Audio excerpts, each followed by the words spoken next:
Bueno, a ver, vamos a analizar esto por partes, porque hay un dato en las fuentes de hoy que resulta casi imposible de asimilar cuando lo lees por primera vez. Sí, es una de esas cifras que marean un poco. Totalmente. Hablamos de que el cerebro humano tiene aproximadamente 100 trillones de sinapsis, 100 trillones de conexiones físicas. Que se dice pronto, ¿eh? Ya te digo. Pero fíjate, lo verdaderamente alucinante de este análisis a fondo sobre la neurofisiología de la memoria no es la cifra en sí. Lo que rompe todos los esquemas es pensar que, ahora mismo, mientras la audiencia escucha y procesa estas palabras, sus cerebros están cambiando de forma. Exacto. Cambiando físicamente. O sea, las conexiones se están alterando en tiempo real. Y la misión de hoy es precisamente esa, ¿no? Desentrañar cómo ocurre este milagro biológico. Queremos entender esa plasticidad neuronal de la que tanto se habla. Esa capacidad fascinante del cerebro adulto para reorganizarse. Claro, pero no como un concepto abstracto de autoayuda, sino como lo que es, un trabajo de pura ingeniería física. Y el gran desafío aquí, y creo que es importante establecer este tono desde el principio, es que solemos pensar en el aprendizaje y la memoria como si fueran procesos de un ordenador, ¿verdad? Sí, como descargar un archivo PDF, lo guardas en una carpeta y a otra cosa. Efectivamente, pero la biología no funciona así. Funcionalmente, el aprendizaje y la memoria son procesos imposibles de separar. ¿Imposibles del todo? Del todo. A ver, el aprendizaje es la forma en la que adquirimos conocimiento del entorno para, básicamente, no morir en él, para adaptarnos. Claro, supervivencia pura. Y la memoria, ese proceso físico por el que ese conocimiento se codifica y se retiene. Así que son dos momentos inseparables de una misma respuesta de supervivencia. No hay un botón de apagado donde termine uno y empiece el otro. Ya, no es un software, es tejido vivo. Pero, claro, si intentamos comprender cómo 100 trillones de sinapsis se ponen de acuerdo para recordar, no sé, la receta de una abuela o cómo montar en bicicleta, ¿el cerebro humano resulta un laberinto abrumador? Demasiado complejo, para empezar por ahí desde nuevo. Por eso me encanta que el artículo médico en el que nos basamos hoy no empiece con humanos, ni siquiera con primates. Para entender la memoria, el estudio nos lleva al océano, a un simple caracol marino. Ah, la famosa Aplysia californica. Esa misma, que puede parecer rarísimo buscar respuestas sobre la mente humana en una especie de babosa de mar, ¿no? Bueno, puede parecerlo, pero los neurocientíficos la eligieron por una razón muy práctica.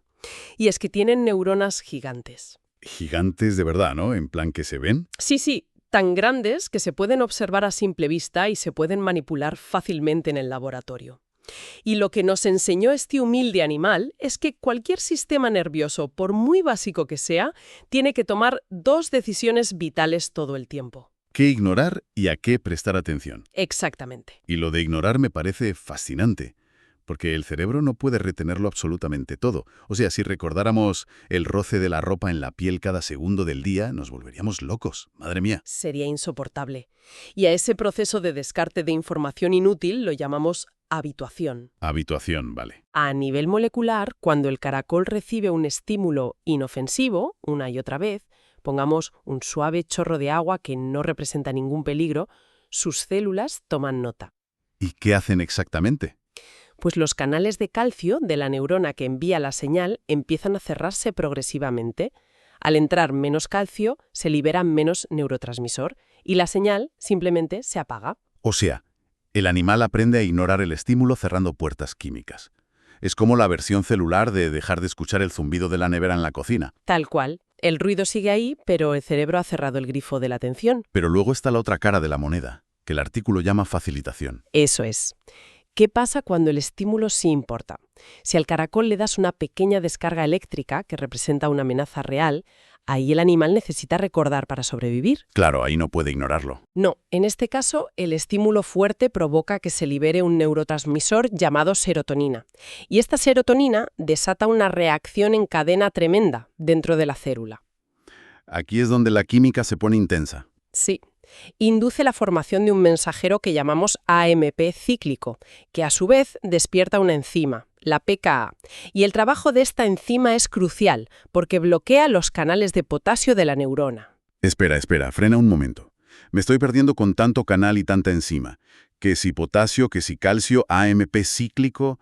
A ver si puedo visualizar esto en términos un poco menos de laboratorio. A ver, inténtalo.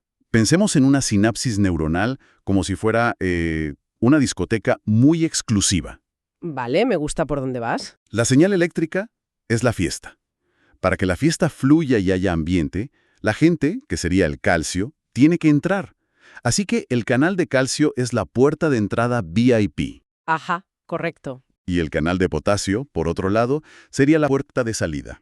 Si la gente se va libremente por la puerta del potasio, la fiesta se acaba rápido, ¿no? La señal eléctrica muere. Es una analogía sorprendentemente precisa, ¿sí? Si el potasio sale libremente, la neurona vuelve a su estado de reposo casi de inmediato. Vale, entonces llega el estímulo importante, el peligro para el caracol. Se libera la serotonina. Podríamos decir que la serotonina es el relaciones públicas de la discoteca. Sí, Entra, habla con el jefe de seguridad, que sería esa enzima PKA que mencionaste, y le da una orden clarísima. Le dice, cierra la puerta de salida. bloquea los canales de potasio. Exacto. Al bloquear la salida, nadie puede irse. Y como la puerta de salida está cerrada, la puerta VIP del calcio se abre de par en par durante mucho más tiempo. Entra una cantidad masiva de calcio, y la fiesta eléctrica se alarga. La conexión se vuelve muchísimo más fuerte. Lo fascinante aquí es que el resultado físico de cerrar esa puerta de salida es que el potencial de acción, o sea, el impulso eléctrico, dura mucho más. Claro. Ese torrente de calcio extra es el que le dice a la neurona que libere una cantidad enorme de neurotransmisores hacia la siguiente célula. De repente, una conexión que era débil se vuelve extraordinariamente potente. Que es una memoria a corto plazo, entonces. Efectivamente, es una sensibilización. Pero hay un matiz crucial. Este mecanismo, por sí solo, el de la discoteca, explica recuerdos que duran minutos u horas. Para que el conocimiento perdure, para que sea una memoria a largo plazo real, hace falta más. Hace falta dar un paso más allá de mover iones de un lado a otro. Eso es, requiere un proceso llamado consolidación. Consolidación, que suena, no sé, a echar cemento armado. Y biológicamente no anda muy lejos de esa idea. Fíjate que ya en 1885, un psicólogo, Hermann Ebbinghaus, descubrió las curvas del aprendizaje y el olvido, estudiando cómo memorizamos sílabas sin sentido. Ah, el clásico experimento de la memoria. Sí, pero hoy sabemos qué ocurre a nivel celular detrás de esas curvas. Para consolidar un recuerdo, la neurona no solo mueve calcio, sino que tiene que fabricar material nuevo. O sea, construir. Exacto. Requiere la síntesis de nuevas proteínas. Una sola ráfaga de serotonina te da esa memoria corta. Pero si el estímulo se repite, el núcleo de la célula recibe la orden de empezar a fabricar proteínas para alterar la estructura física de la conexión para siempre. Es decir, pasamos de algo puramente químico y de chispazos eléctricos a cambiar la arquitectura física del cerebro. Así es. Pero claro, esto nos lleva a un problema de escala brutal. El caracol aprende a encogerse ante el peligro cerrando unos canales. Pero los humanos no somos caracoles. Evidentemente. Tenemos recuerdos complejos de nuestra infancia, sabemos cómo ir en bicicleta, recordamos datos históricos de cuando íbamos al colegio. Todo eso no puede funcionar con un solo tipo de mecanismo metido en un solo cajón del cerebro, ¿verdad? Y aquí es donde la investigación nos presenta un cambio de paradigma espectacular. Existe un disco duro central donde guardamos absolutamente todo. La neurología descubrió que no, y de la manera más trágica posible. ¿Te refieres al famoso paciente HM? Sí. Hablamos de uno de los pilares absolutos de la neurociencia moderna, el caso estudiado profundamente por Brenda Milner en los años 50. Es una historia terrible, la verdad. Lo es. A veces, para entender cómo está estructurada la memoria humana, necesitamos ver qué ocurre cuando una parte muy específica desaparece. HM sufría unas crisis epilépticas tan severas y debilitantes que los cirujanos tomaron una decisión extremadamente radical. Básicamente, abrir y cortar. Le extirparon bilateralmente la formación del hipocampo, la amígdala y áreas del lóbulo temporal. O sea, le quitaron el núcleo mismo del cerebro. Literalmente. Y a ver, lograron detener las convulsiones, ¿sí? Pero el resultado cognitivo de esa operación cambió para siempre nuestra comprensión de la mente. ¿Qué le pasó al despertar? Tras despertar, HM conservaba su inteligencia intacta y recordaba perfectamente su vida antes de la operación. Sin embargo, su capacidad para formar nuevos recuerdos conscientes había desaparecido por completo. Madre mía, podías presentarte a él, tener una conversación fascinante, salir de la habitación 5 minutos, volver a entrar y él te saludaría como un completo desconocido. Estaba anclado permanentemente en el presente. Vivir en un presente perpetuo es aterrador. Pero lo que me vuela la cabeza de las notas de Milner es el experimento del dibujo en el espejo. Ah, sí, es clave. Porque demuestra que H.M. sí que aprendía cosas nuevas, aunque él jurara que no. Así es. La prueba consistía en pedirle que trazara el contorno de una estrella de 5 puntas con un lápiz, pero solo podía ver su mano y el papel a través del reflejo en un espejo. Que es dificilísimo. Es una tarea motora muy frustrante. Lo es. Ujú. La hizo día tras día, y día tras día su habilidad mejoraba. Su trazado se volvía rápido y preciso, demostrando una curva de aprendizaje perfecta. La vuelta de tuerca, aquí, es que cada vez que le ponían el lápiz en la mano, él aseguraba que era la primera vez en su vida que hacía esa maldita prueba. Es que pensemos en las implicaciones de eso un segundo. Sus manos recordaban cómo hacer el trazo perfecto. Sus músculos y su coordinación habían aprendido la lección. Pero su mente consciente, su biografía personal, no tenía ningún registro de haber entrado jamás en esa habitación ni de haber cogido ese lápiz. Entonces, ¿esto significa que el cerebro tiene circuitos completamente ciegos los unos a los otros? O sea, donde las manos pueden recordar cómo tocar el piano, pero la mente no recuerda haber tomado la lección. Demuestra exactamente eso. El caso probó que no hay un solo cajón para los recuerdos, sino al menos 2 sistemas principales, radicalmente distintos. Vale. ¿Cuáles son? Por un lado, tenemos la memoria implícita o procedimental. Es totalmente inconsciente y muy rígida. Como montar en bici. Eso es, habilidades motoras o el condicionamiento operante, como los perros de Pavlov. Esta memoria sobrevive sin el hipocampo porque reside en estructuras más primitivas, como el estriado, el cerebelo y la amígdala para los recuerdos ligados al temor. Ah, por eso H.M. podía aprender a dibujar la estrella. Su cerebelo estaba trabajando perfectamente, al margen del resto. ¿Y el sistema que perdió para siempre? Perdió la memoria explícita o declarativa. La de los datos y la propia vida. Exacto. Requiere un esfuerzo consciente para recuperar hechos o episodios autobiográficos. Es enormemente flexible, nos permite cruzar datos, asociar una cara con un nombre y un lugar. Y este sistema tan sofisticado depende a vida o muerte del sistema temporal medial y de su estrella principal, el hipocampo. El famoso hipocampo, que tiene forma de caballo o de monstruo marino. De ahí viene el nombre en griego, ¿no? Sí, de ahí viene. Siempre se habla del hipocampo como el cofre del tesoro de la memoria, pero al repasar a fondo las fuentes sobre la memoria explícita me doy cuenta de que eso es un mito enorme. El hipocampo no guarda recuerdos a largo plazo. Es más bien una estación de tránsito de altísima seguridad. Sí, la anatomía de este proceso revela mucho sobre cómo procesamos la realidad. La información sensorial externa llega procesada y se canaliza hacia la corteza entorrinal. Que sería la puerta de entrada. Justo. Desde esa corteza entorrinal, la información viaja en un circuito muy específico por el interior del hipocampo. Pasa por la circunvolución dentada, las regiones CA3 y CA1, el subículo.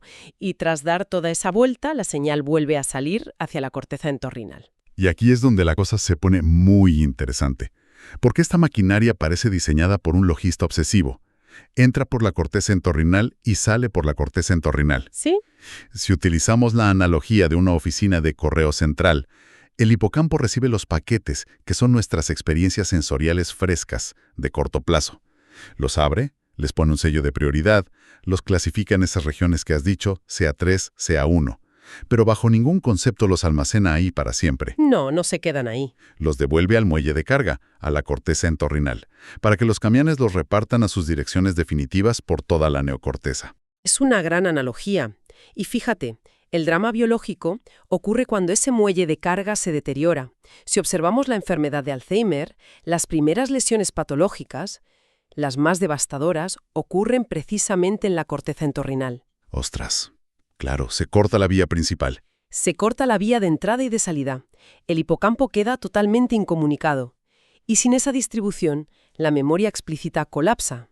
Pero, a ver, si el hipocampo reparte los paquetes, significa que un recuerdo semántico, un recuerdo de hechos, no es una sola cosa. No hay una carpeta en nuestro cerebro que ponga, yo qué sé, mi 10º cumpleaños o historia de España guardada intacta en un rincón oscuro. No la hay. Si conectamos esto con el panorama general, entender esto cambia la forma en que vemos nuestra propia memoria. Los recuerdos no se almacenan en un solo lugar. Están distribuidos por toda la neocorteza. Completamente fragmentados. Eso es. Si piensas en una manzana, el color rojo está en áreas visuales, el crujido al morderla en áreas auditivas. Cada vez que recuerdas la manzana, no sacas una foto de un cajón. El cerebro rastrea la neocorteza y reensambla esos fragmentos. Recordar es un acto de reconstrucción estructural constante. Increíble. Pero si recordar implica reconstruir puentes entre áreas del cerebro tan distantes, ¿cómo demonios se asegura el cerebro de que esas conexiones sean lo suficientemente fuertes como para durar años? Y aquí entramos en la joya de la corona del artículo médico. La mecánica celular definitiva. La potenciación a largo plazo. ¿La famosa LTP? Descubierta en 1973 por Timothy Bliss en la vía colateral de Schaffer, precisamente dentro del hipocampo. ¿Y qué observaron exactamente? Notaron algo revolucionario. Si a una vía neuronal le aplicas estímulos eléctricos rápidos, repetitivos y de alta frecuencia, la conexión entre la neurona emisora y la receptora se vuelve de repente muchísimo más eficaz. Se fortalece enormemente. Sí, y obedece a la ley de Hebb, la ley de asociatividad. Esa regla es brutalmente simple y elegante, la de que neuronas que disparan juntas se conectan juntas. Exactamente. La activación simultánea crea esta potenciación.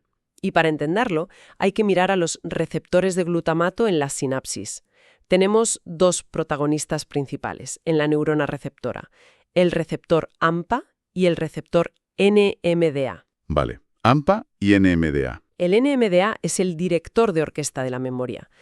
Pero hay un problema. En estado de reposo, el canal de este receptor está bloqueado físicamente por un ion de magnesio. Es un tapón. Espera, ¿el cerebro bloquea intencionadamente sus propios receptores de memoria con magnesio? Sí.